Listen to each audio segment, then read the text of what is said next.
ए गिरगिटवा है धर नाश्ता ले जाके जिया जी के देवई।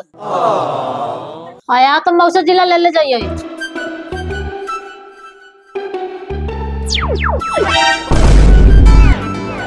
देखत न मानी साड़ू भाई झाट भर के लइका के तोगलाई केंगे सट देना कोट मार के नाश्ता दे देलक दूसरा के। ओ मौसा काहे खिसे तरनु का तोरला नहीं आइले।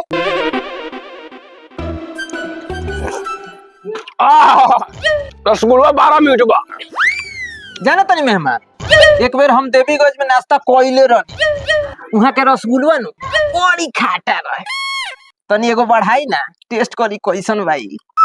हां दे दी उनकरा के ओई बेरा से देखो तनी उनकर मन लता ता चाहे रहे दी हमरो नाश्ता आवते बा।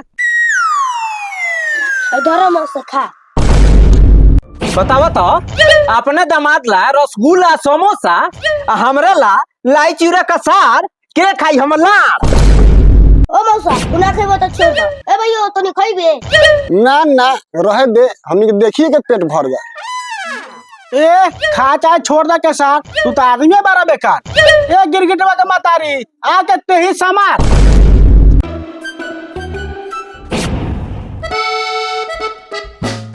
का भल जाजी काहे खिसियाल बनी। काहे ना खिसियाई हइये लाई चिड़ा का सार खायल बनी हइये।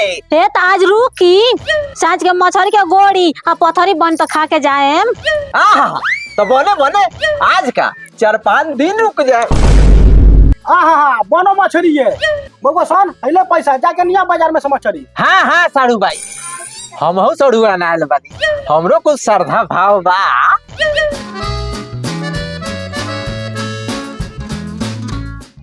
1 2 3 4 5 ले बउआ है 500 के लिया। साला बड़ा पैसा रोक ले बा जो जा लोग लेके आवा जल्दी। साला का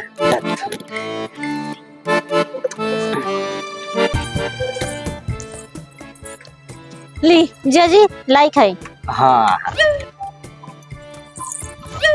अरे जात कहाँ बाड़ू बैठा।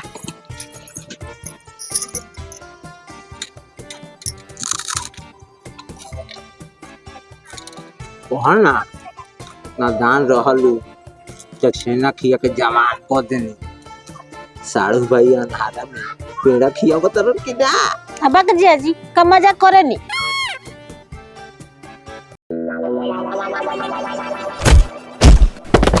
साले देखा तारा बेटी दामाद वाला घर बा तैला सटिया के बतुआ है माना तानी कुंवार रहे तो तोरा घर के चूल्हा जरैले होई अब बियाह हो गल तो हमरे घर के नहीं चूल्हा जराई तैला साले सटिया।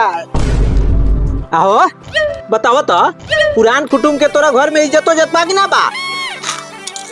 हैं बताओ तो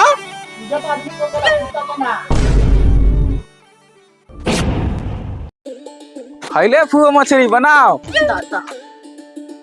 जाई आराम करी खाना बन जाई तो कह दे हम।